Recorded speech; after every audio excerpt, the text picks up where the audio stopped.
El encarcelamiento de Ekrem İmamoğlu, alcalde de Estambul, ha sacado a la calle a miles de manifestantes en las que han sido las protestas más multitudinarias de Turquía en más de una década.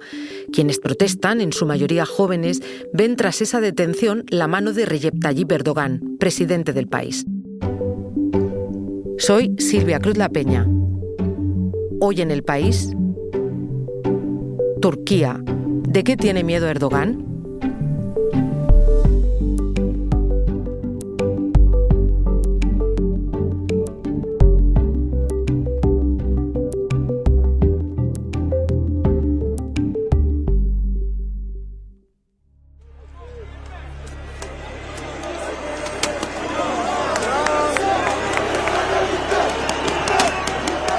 Así suenan las protestas de los últimos días en Turquía contra su presidente.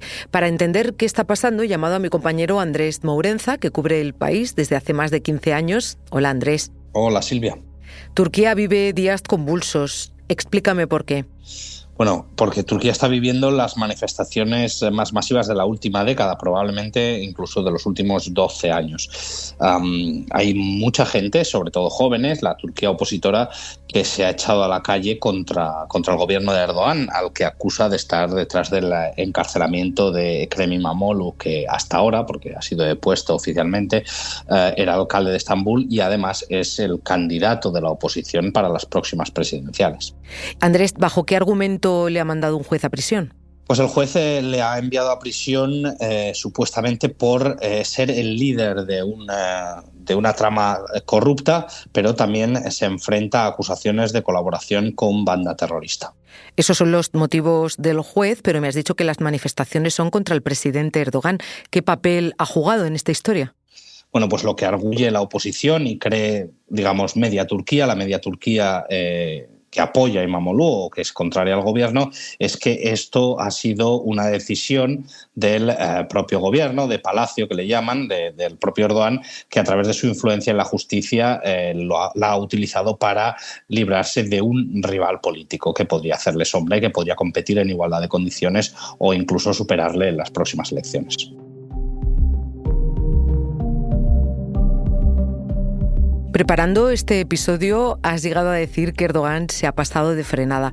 Bueno, porque en realidad sí que se ha metido a anteriores líderes de partidos opositores en la cárcel. El más famoso es Selahattin Demirtas, que está en prisión desde 2016. Este es el líder de la izquierda kurda, pero nunca se habían atrevido con el líder o con uno de los líderes del principal partido de la oposición.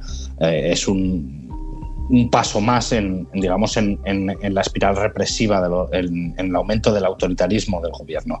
¿Y por qué digo que se ha podido pasar de frenada? Porque en realidad es probable que el gobierno no esperase que fuese a haber una respuesta tan masiva, ¿no? Porque digamos que en Turquía se había instalado una cierta apatía, una cierta asunción de que Turquía se había convertido en un país, no una dictadura, pero sí un país autoritario, pero bueno, a veces hay gotas que colman el vaso. De hecho, tú has informado estos días de que incluso han surgido críticas dentro de su propio gobierno, unas críticas que no esperaban. Pero yo quería que me hablaras un poco de cómo está siendo la protesta en la calle, cómo están siendo esas movilizaciones, Andrés. Bueno, pues el que las convoca obviamente es el Partido Republicano del Pueblo, es el principal partido de la oposición, un movimiento que va del centro al centro-izquierda, socialdemócrata, nacionalista, laico, y luego también hay muchos movimientos de izquierda, ¿no? De izquierda extraparlamentaria que se han unido. También hay partidos de derecha, de centro-derecha que se han unido a las protestas, partidos de oposición, y luego hay muchísimos jóvenes, sobre todo hay universitarios, estudiantes, gente muy joven que básicamente toda su vida ha transcurrido bajo el gobierno de Erdogan, que no olvidemos, gobierna el país primero como primer ministro y después como presidente desde 2002.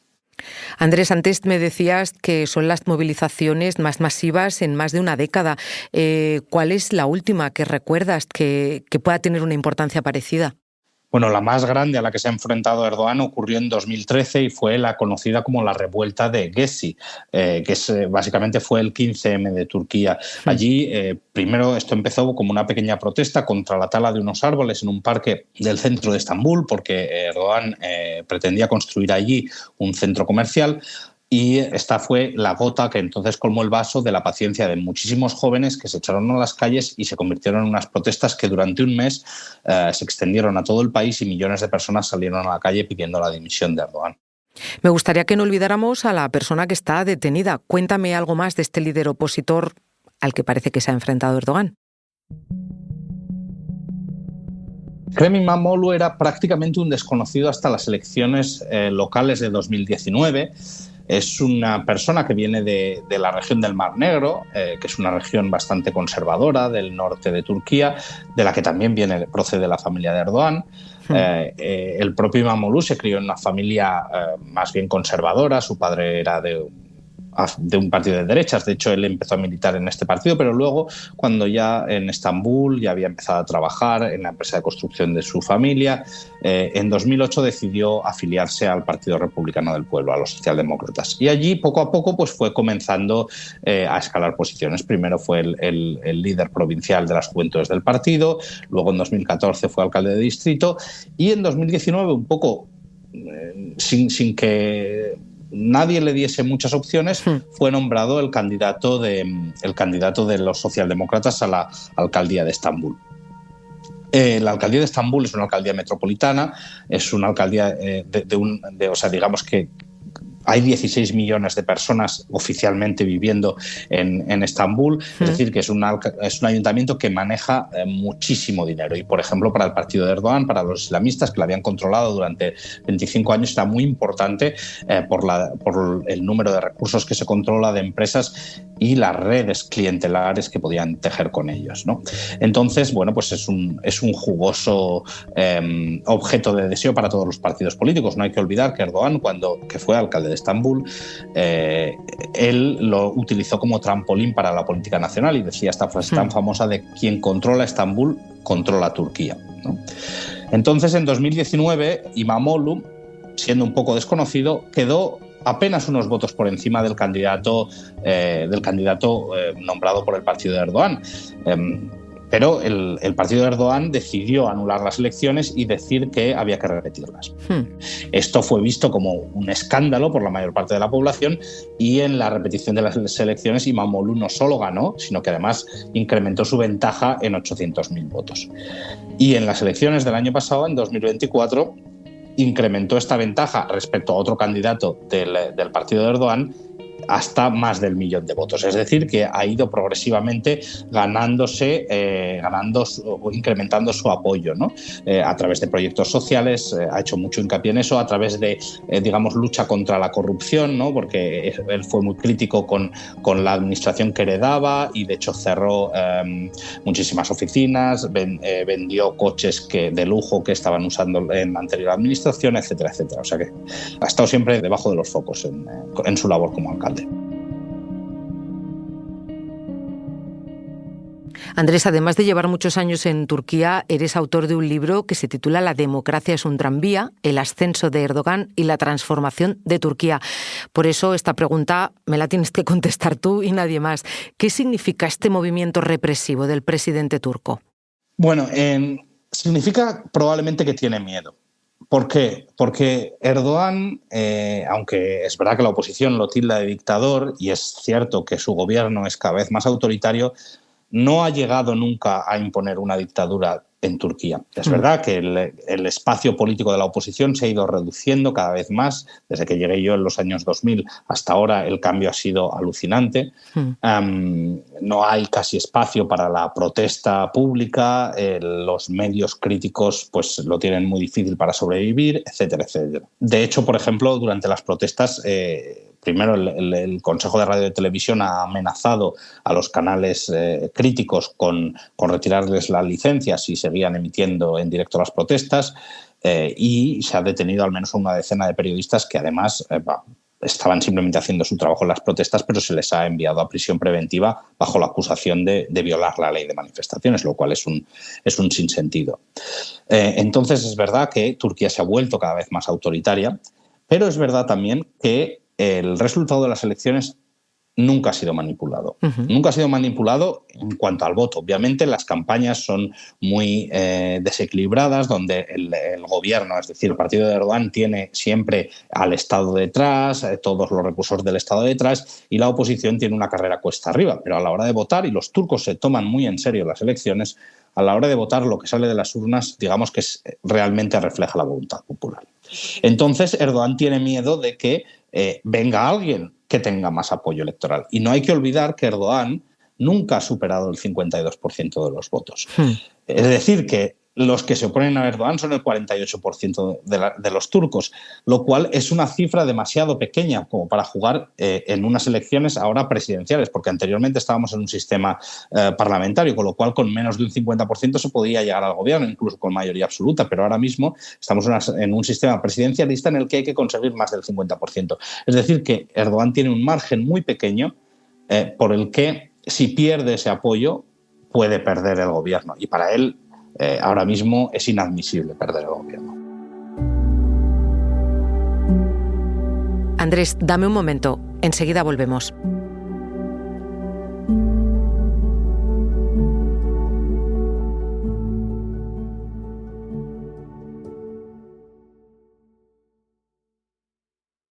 No es lo mismo ver las noticias que ser tú quien las cuenta. Tampoco es lo mismo leer una exclusiva que ser quien la consigue. Por eso, el máster de periodismo de El País te enseña el periodismo ejerciéndolo. Fórmate con periodistas en activo en las instalaciones de El País o la cadena SER. Apúntate en la primera convocatoria hasta el 2 de julio. El País.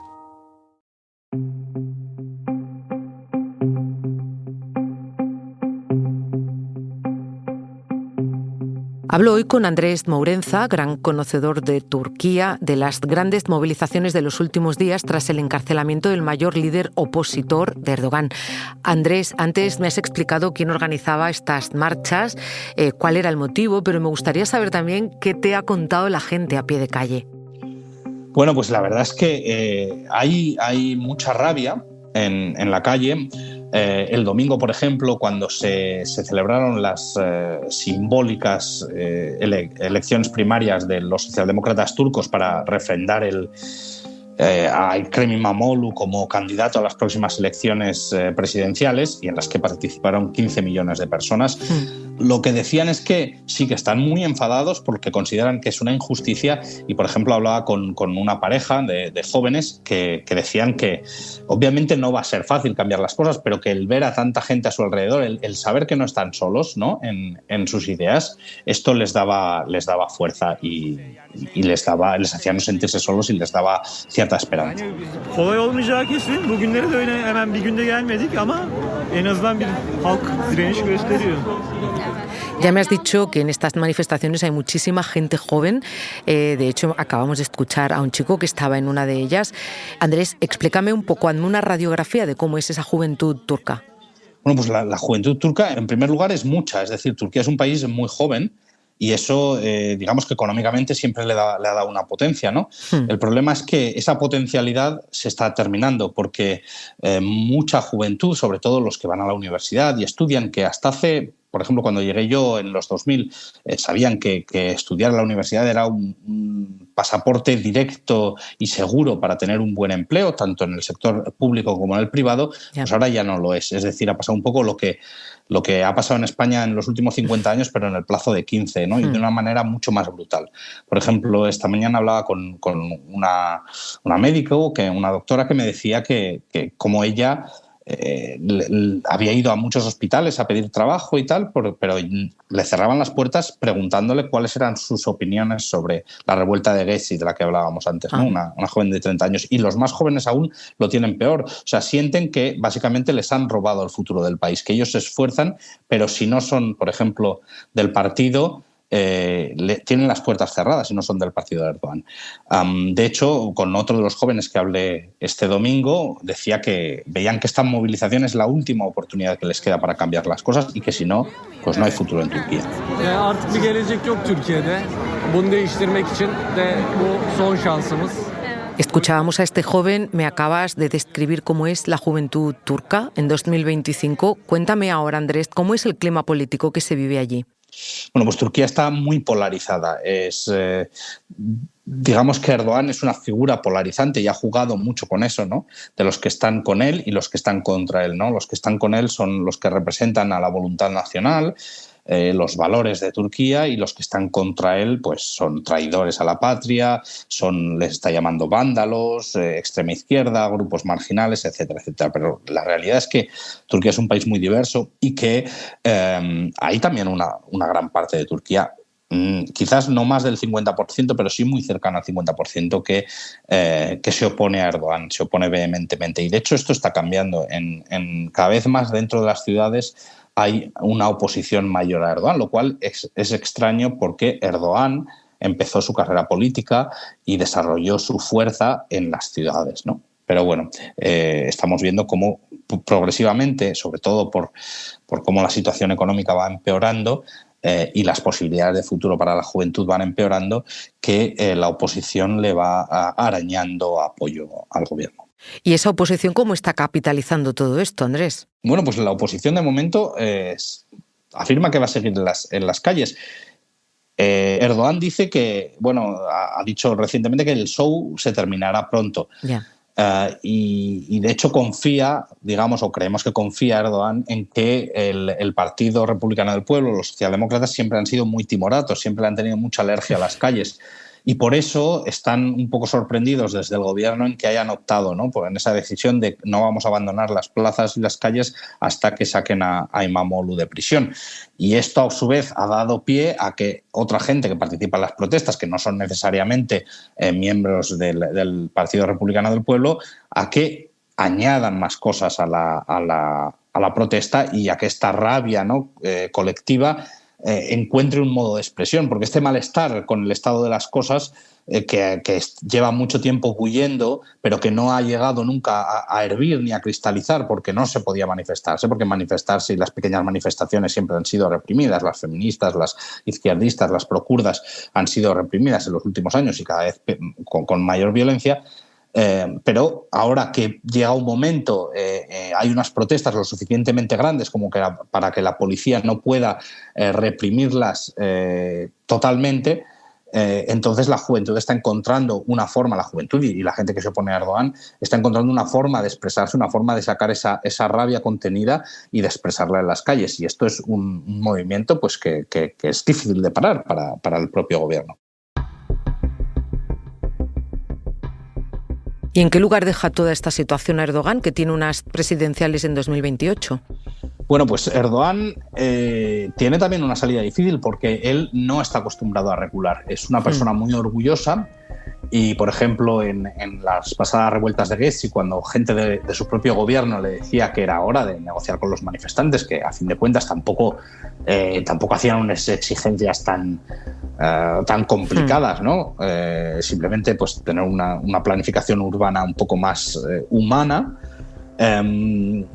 Él no, él respondió con la oposición y le salió bien. Al final él consiguió derrotar al movimiento de Gezi después de un mes de protestas.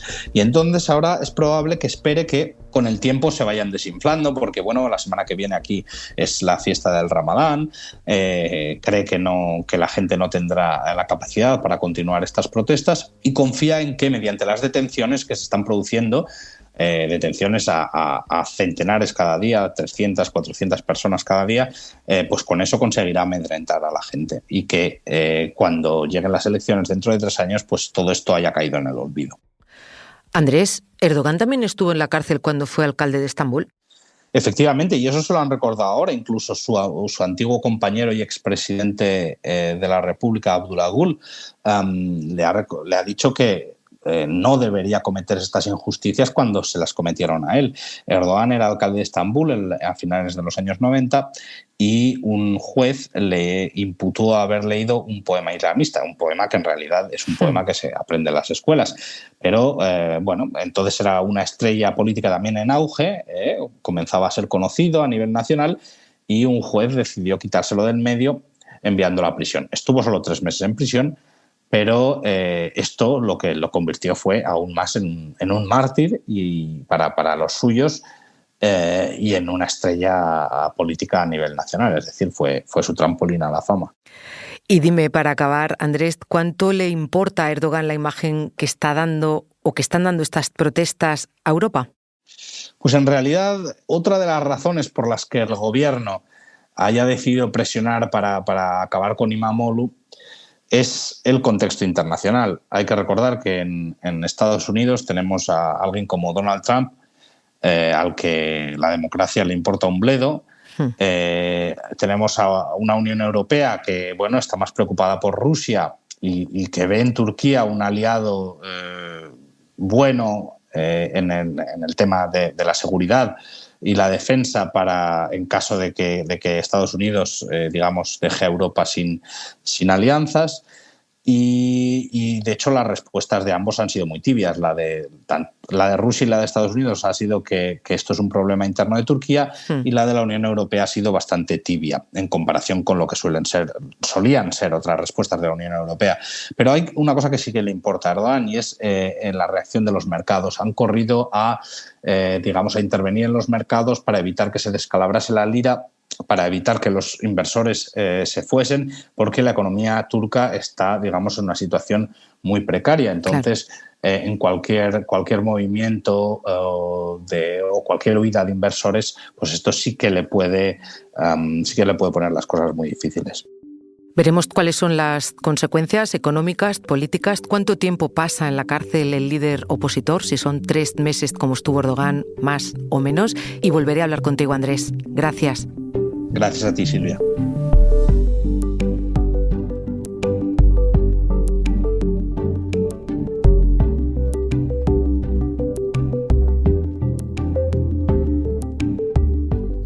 Este episodio lo han realizado Elsa Cabria y Andrés Mourenza. El diseño de sonido es de Nicolás Chavertidis. La edición de Ana Rivera. Yo soy Silvia Cruz La Peña y he dirigido este episodio de Hoy en el País. Gracias por escuchar.